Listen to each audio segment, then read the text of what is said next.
Я ішла за старшынёй па рыпучым снезе, бялюткім, якога ў горадзе не бывае. І гадала, чым выкліканы інтарэс жонкі айчыннага фінансавага бонзы да сціплага местачковага музея. Тым больш да сховішча, у якім не было нічога, што магло б зацікавіць новых беларусаў. Хутчэй яны маглі паквапіцца на паліраваны сакрэтнік ці фальшывую кітайскую вазу. Нашто ім? Пашчапаная драўляная скульптура, чарапкі, надмагільныя камяні ці ржавыя краты, а тым больш мясцовыя архівы векавой даўнасці. Гэта ўсё сапраўды цікава, але толькі для спецыялістаў. Можа быць, варта было б сапраўды пусціць гэтую кампанію ў скляпенне, няхай паглядзець і супакояцца. Надта ўжо мне не спадабаўся прынцэсін Бамбіза.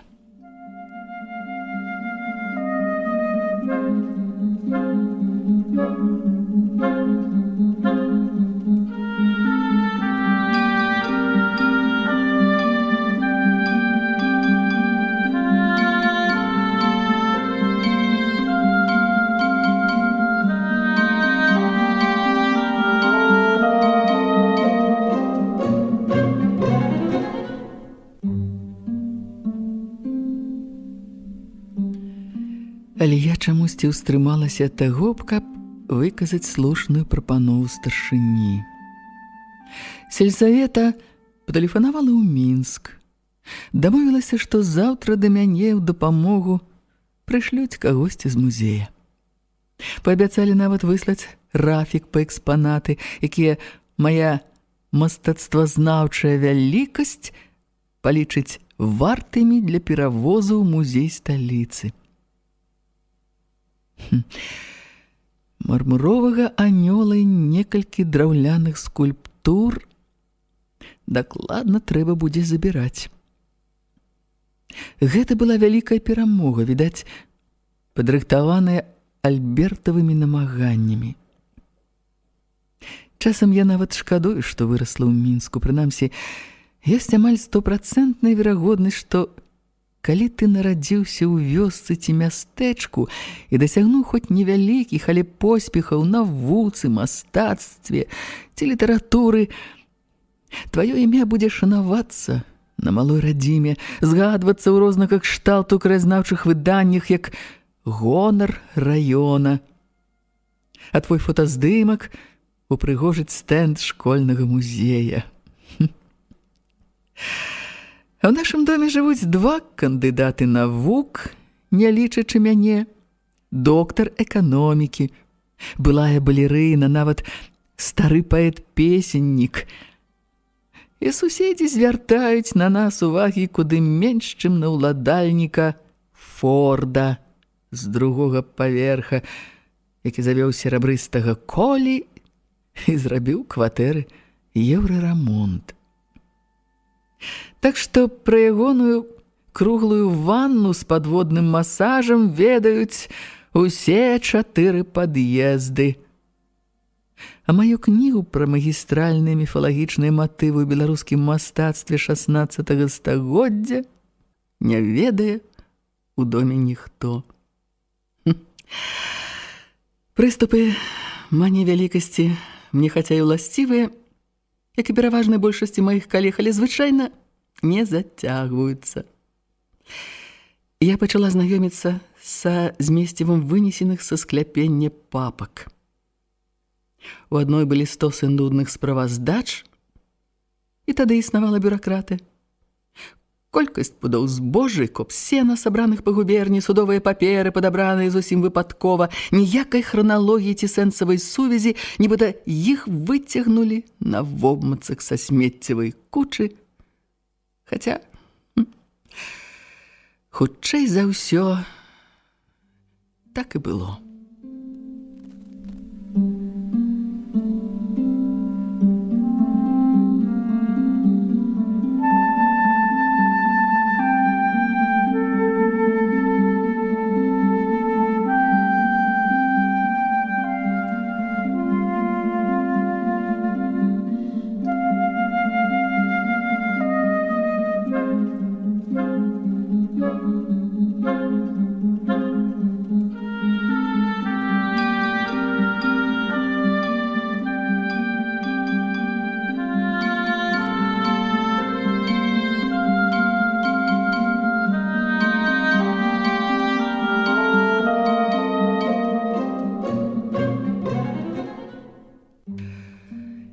Некалькі свецкіх альбомаў павятовых паненак з бясконцымі ўклеенымі голэмбямі, анёлкамі, віньеткамі. Анеля, мілая Анеля, цвіці, як ружа ў майскі дзень. На жаль, у коло знаёмства ў гэтых паненак відавочна не ўваходзілі ні паэты, ні мастакі, нават сярэдняга ўзроўню. Нарэшце я ўзяла ў рукі невялікі стос з жоўтых папер, перацягнуты выцвілай стужкай, які даў мне Вінцук. Калі на гэтых лістах замільгала прозвішча князёў палецкіх, я зразумела, што натрапіла на цікавае. Гэта былі копіі афіцыйных папер і два асабістыя лісты, што тычыліся працэдуры разводу княгіні Палецкай да шлюбу Даратыі Вяржбіцкай, шляхцянкі, з князем Адольфам Палецкім.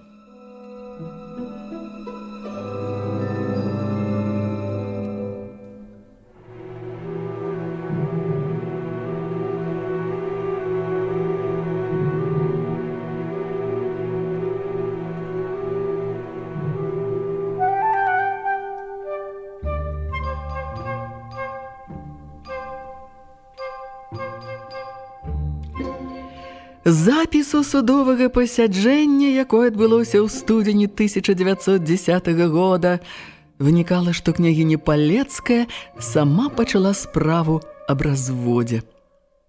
Муж здраджваў ёй з нейкай дзявіцай Ваўчок, зацята гуляў у карты, прамантэчыў усе сямейныя грошы, так што і ў княгіні яе 11-гадовага сына жыццё было не мёд.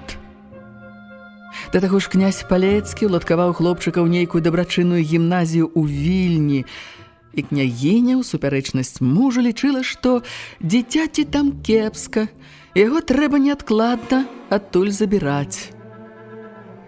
Ну, яшчэ адзін довад. Шлюб паненкі Вяржбіцкай, князя Палецкага, адбыўся без згоды нявесты, але пад нялітасцівым прымусам шляхціца Вяржбіцкага, бацькі нявесты і самога жаніха. Паколькі няверны муж папракаў жонку-мудаўшчыцу з тым, што ўзяў яе за сябе голую, босую, што азначала без багатага пасагу, княгіня мусіла быць незвычайна прывабнай, іначай чаго б такі Лавелас яе дамагаўся. Праўда, князь і сам даўно не меў таго багацця, кім валодаў некалі род Палецкіх, мусіць жыць у наўе, куды ранейшыя Палецкі выязджалі толькі на паляванне.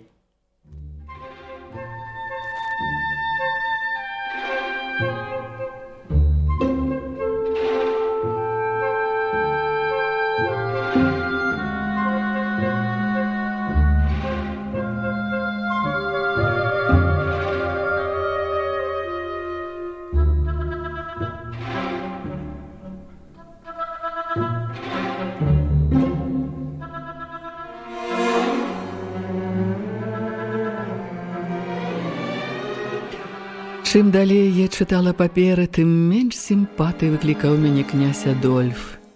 Ён паліваў жонку брудам. І какалася яна да вяселля з мясцовым доктарам, чалавекам нядобранадзейным, і кепска выхоўвала сына, і не дбала аб гаспадарцы, і чытала не тыя кніжкі, і ездзіла без дазволу мужа ў вандроўкі. Чым скончылася судовая справа, з папер я не даведалася.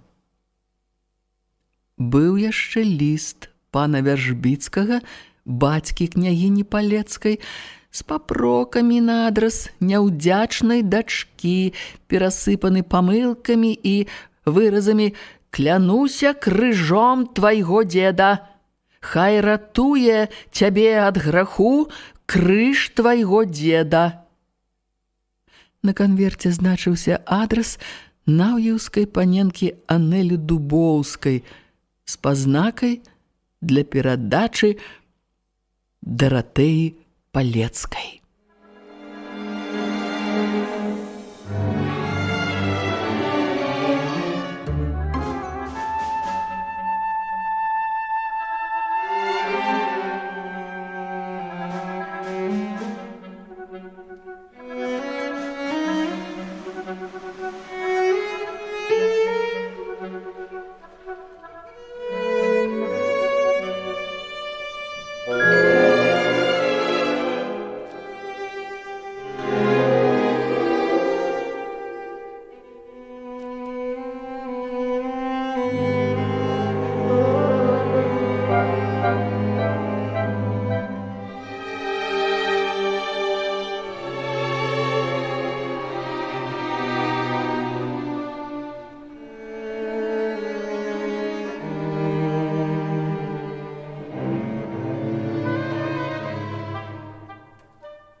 Гэта было ўсё, калі не лічыць паловы аркуша, выдранага з нейкага прыватнага ліста.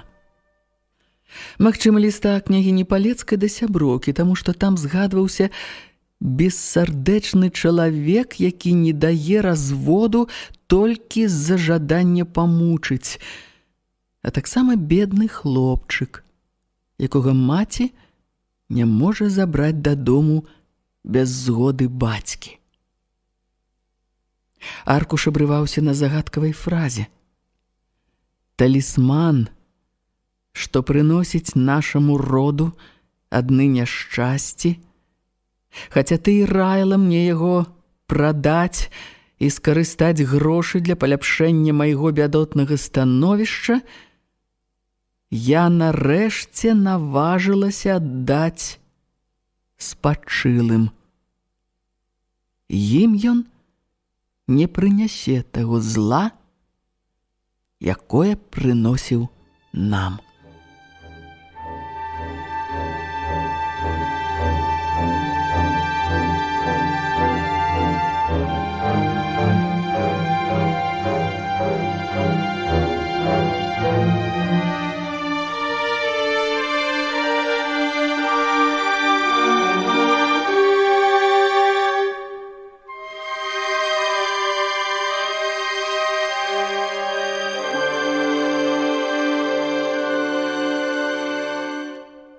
Бедная княгіня.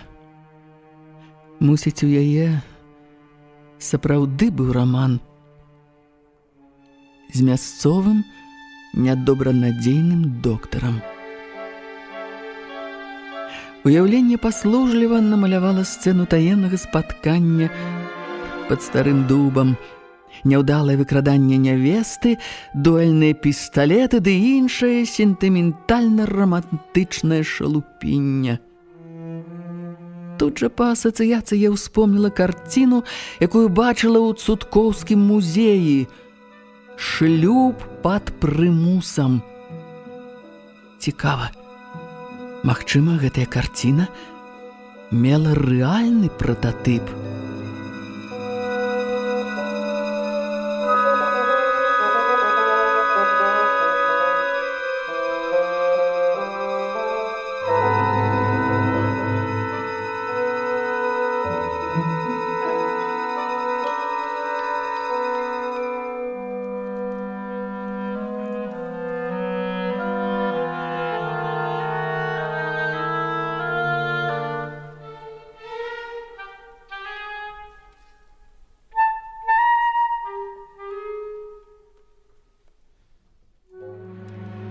Пра ўсё гэта я думала ўвечары на мансардзе драўлянага дома, які належаў новаму дырэктару наўеўскай школы Анатолію Андрэевічу. Менавіта тут мяне пасяліла начальства. Вядома, умовы знаходзіліся на двары, унізе шумна гулялі дырэктаравы дзеткі, ва ўнісон гулі тэлевізары, радыё. Гаспадыня з чыста беларускай гасціннасцю кожныя 15 хвілін забягалася, каб удакладніць, ці не трэба мне чаго, ці буду я есці яешню са скваркамі, ці лепш дастаць для мяне з каморы алею.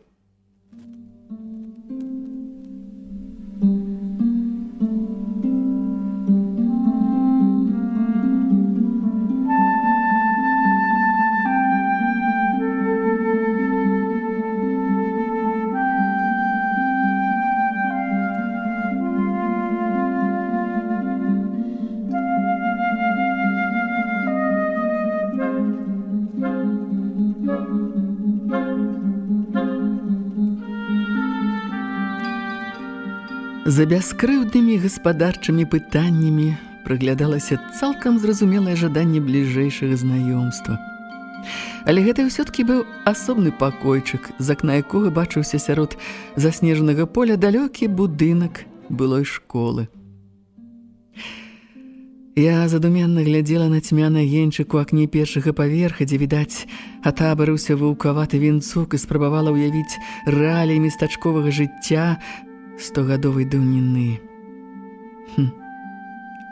Вось, даганка з калонамі, пад'язджае экіпаж. Падбягаюць слугі. З экіпажа грацыёзна выходзіць захутаная ў футра жанчына.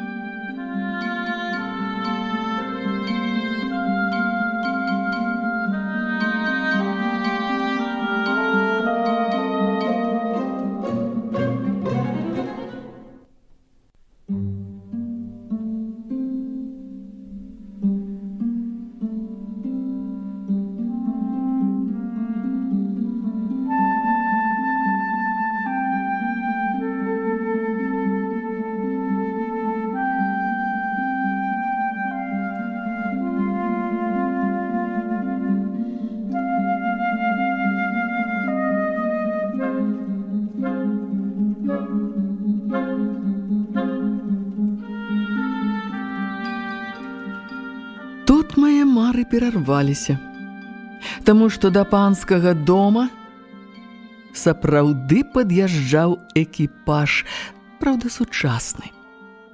Святло фару выхапіла з цемры ухутаную прывідную шэрань постаці дрэў, ганаровы варту зачараванага замка. Хто і навошта ў такі час прыехаў у музей? Відаць, меў рацыю Альберт, калі казаў: «Парасцягваюць». Мільганула разумная думка: «Ну, якая моя справа?» І я хутенька збегла ўніз. Не ведаю, якімі эпітэтамі ў думках узнагароджваў мяне гаспадар, дабрадушны аматар рыбалкі і Чэхава, але ўсё-ткі апрануўся і пайшоў са мною да былой школы.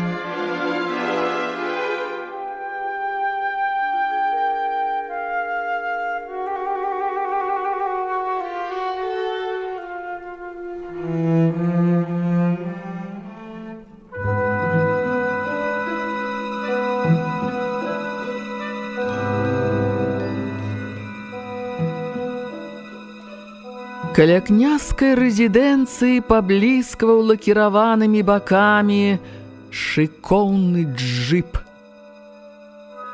Мне падалося, што ў машыне сядзіць нехта у серабрыстым футры. Праз адчыненыя дзверы школы чуліся галасы, дакладней, адзін злосны голас і грукат.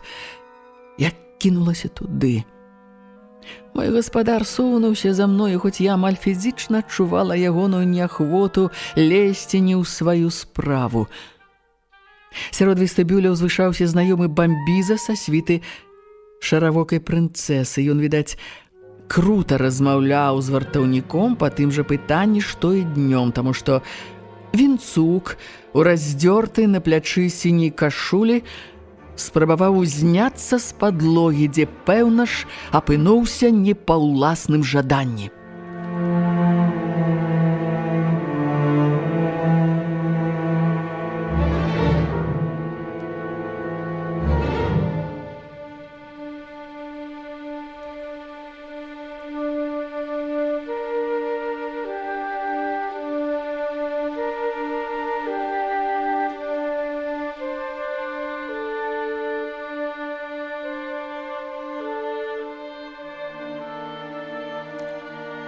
Пры нашым з'яўленні бамбіза неахвотна выціснуў смешку. Трэба ж, зноў сустрэліся. А мы сюды па сумачку Веры Сцяпанаўны заехалі. Шукалі вось, ну... Добра, я пайшоў. Да сустрэчы, барадаты. Мы не спрабавалі яго затрымаць. Аўтамабіль ад'ехаў. Дырэктар вылаяў гарадскіх бандзюг і пачаў нудна выгаворваць Вінцуку наконт дысцыпліны, відаць, спаганяючы злосць, што меў на мяне. Вінцук, не слухаючы начальніка, прамовіў мне абыякава «Дзякуй» і зноў зацяўся як камень. Можа, у міліцыю паведаміць, ці медыцынская дапамога вам патрэбна? Вартаўнік моўчкі пахітаў галавой. Андрэевіч ад маіх слоў усхваляваўся. Навошта шум падымаць?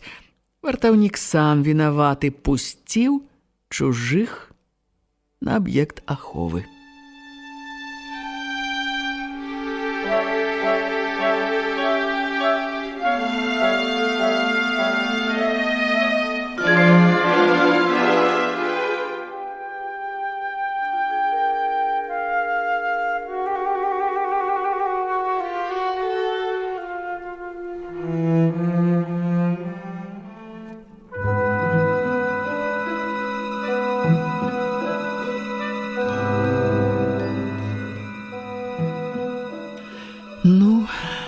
Не трэба, дык не трэба. Сёння яны сюды наўрад ці вернуцца. Дай мне, напэўны, час ванну прымаць. Я не сумнявалася, што ў машыне сядзела прынцэса. Адыходзячы, я азірнулася на дом, які ў цемры набываў страчаную веліч. Скрозь дошкі, якія шчыльна закрывалі вокны другога паверха, у адным месцы прабіваўся праменьчык святла. Дзіўна. Можа, падалося? Не. Свеціцца, праўда. Толькі калі глядзець пад пэўным вуглом. Дырэктару пра сваё адкрыццё я нічога не сказала. Па дарозе да хаты гаспадару, зрадаваны, што інцыдэнт вырашыўся, распавёў мне пра свайго папярэдніка на гэтай пасадзе. Цудко меў славу дзівака, хаця яго ў акрузе паважалі. Ён з няўрымслівай энергіяй збіраў свой музей старыя збаны і посцілкі, сямейныя архівы, рэшткі архіваў мясцовых устаноў. Калі руйнавалі царкву і касцёл з будынкам семінарыі, выцягнуў адтуль усё, што мог. Дакладней, што там засталося.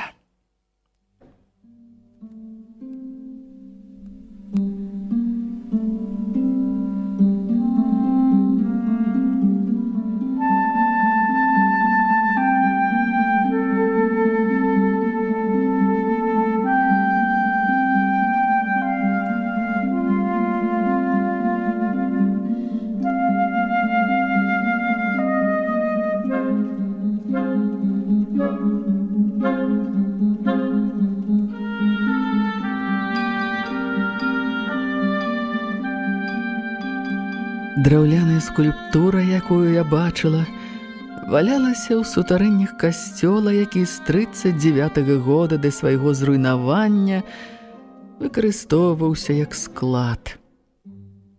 Андрэевіч быў яшчэ маленькім хлопчыкам, але памятаў, як бурылі касцёл, як Цутко угаварыў трактарыста, і той перацягнуў атуль да школы некалькі мармуровых скульптур з дзесятак магільных пліт. З усяго захаваўся ў музеі толькі бачаны мной анёл ды 3 надмагільныя пліты князёў палецкіх. Астатнія, казалі, забрала раённае начальства.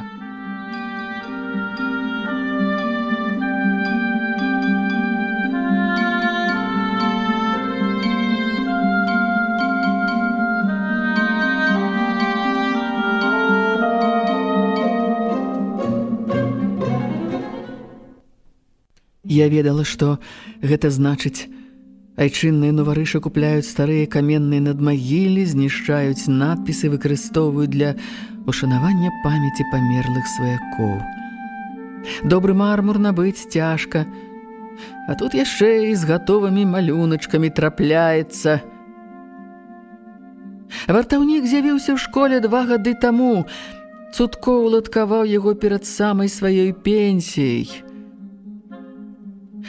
Адкуль той вінцук узяўся, ніхто не ведае. Цутко сказаў, што гэта ягоны далёкі сваяк.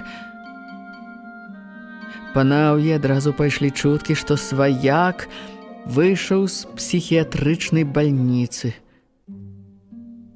Да гэта ад пачатку было відаць, што чалавек з прыветам, з выгляду як бадзяга, да сялянскай працы не змусіш, толькі дровы сячэ ды ўлетку траву пакосіць вакол школы.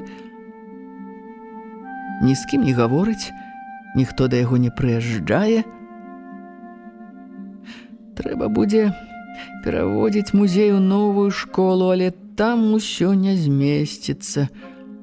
Давядзецца аддаць большую частку экспанатаў у раённы музей. Рэчы ёсць прыгожыя. Шафка, напрыклад, і вазы. Але без іх спакайней. А тады што з вартаўніком рабіць? І выгнаць шкада, прападзе чалавек, забамжуе.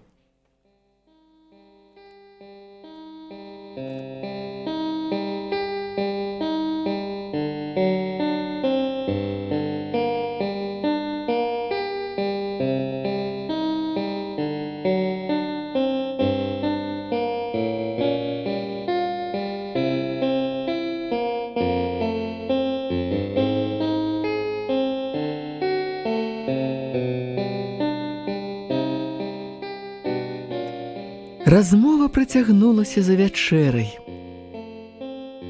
І гаспадыня, якая прадставілася мне як Матвеевна, выказала сваю думку, што вінцук той блажэнны, бо кожны дзень у царкву ходзіць, і нават бацюшку бясплатна дапамагае па царкоўнай гаспадарцы.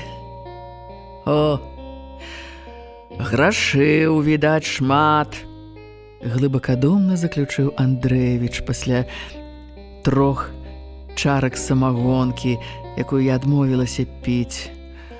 О, калі чалавека нячысцік мучае, ён абавязкова у царкву пацягнецца.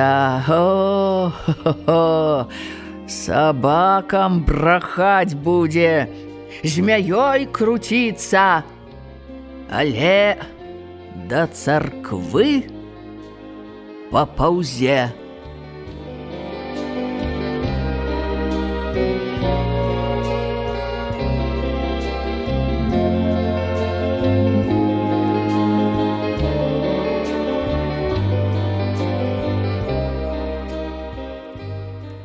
Пасля такой эзатэрычнай скіраванасці я зразумела, што час укладвацца спаць.